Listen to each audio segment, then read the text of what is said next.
Vila Falcha Gok Dina, you are welcome back to my channel. I'm Jason, and in today's video what we're going to be doing is Paradise by Meduza featuring Dermot Kennedy. So let's get into the song. So guys, for this song there are only 3 chords we're going to need: E minor, D and C. If you know those chords, skip ahead to where we get into the song, and if not, stay with me here and I'll quickly show you how to play them. Right, the first chord we're going to need is E minor. It is the second box, strings 5 and 4 are the A string and D string. The second chord we're going to need is a D chord. So that is the second box, third string and first string, or G and little e, and in the third box it's the B string or second string.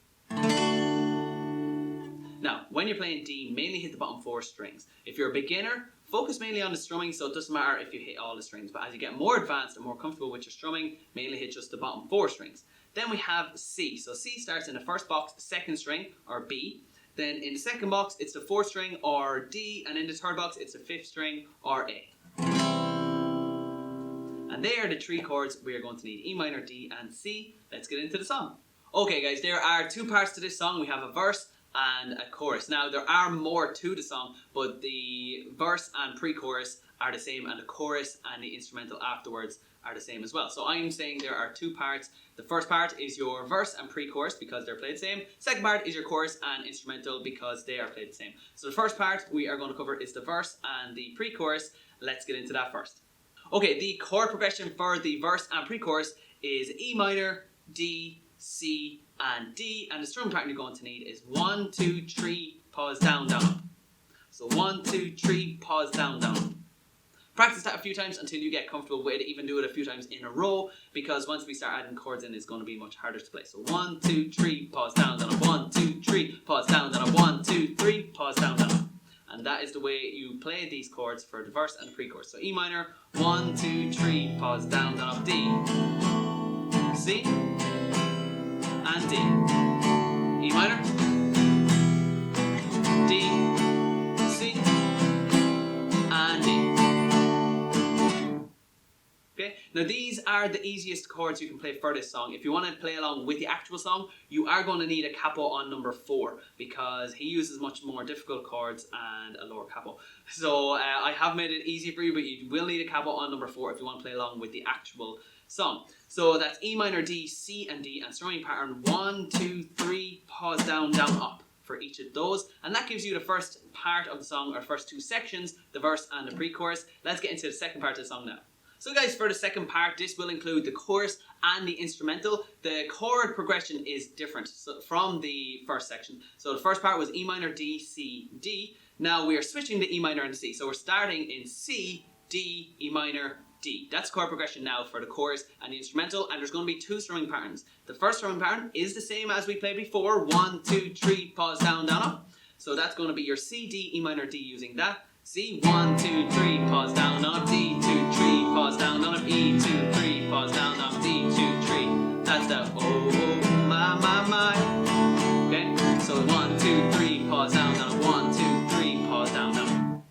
Alright, then it builds in rhythm. So what you're going to have to do is change strumming pattern to down, down, up, down, up, down, down, up for every chord. So this is usually a 4-beat strum pattern, and it's been squished into a 2-beat slot, so it's going to be very, very fast. Down, down, up, down, up, down, down. C, D, E minor, and D. So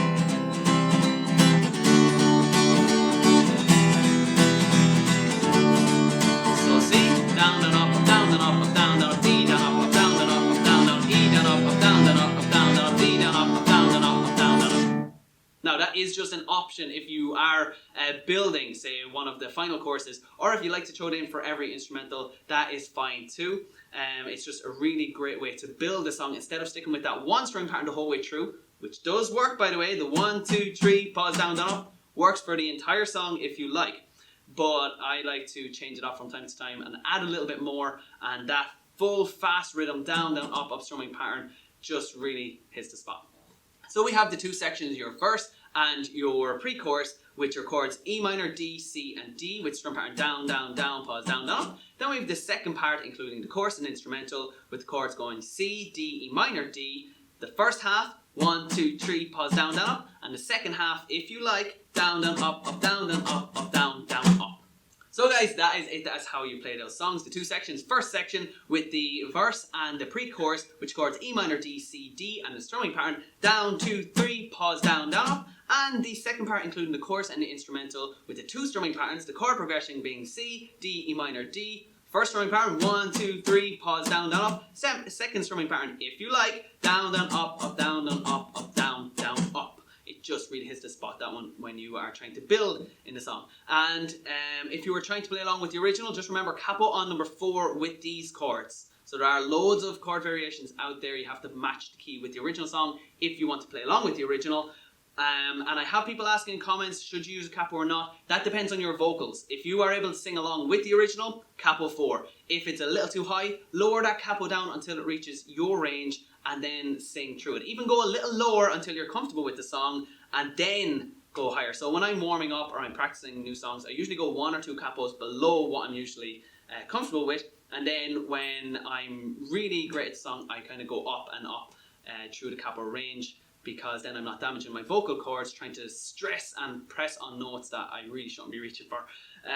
So for capos, that is just for singing. Or if you want to play along with the original song. So the original is on capo 4. Capo 4 if you're playing along with the original. If you're just playing by yourself, no capo is absolutely fine. But guys, that is it here today. Hit that like button if you liked it. If you're new, subscribe. Keep those comments coming in with suggestions. Follow me on Facebook and Instagram to see what songs are coming out each week. And as always, I will see you next time.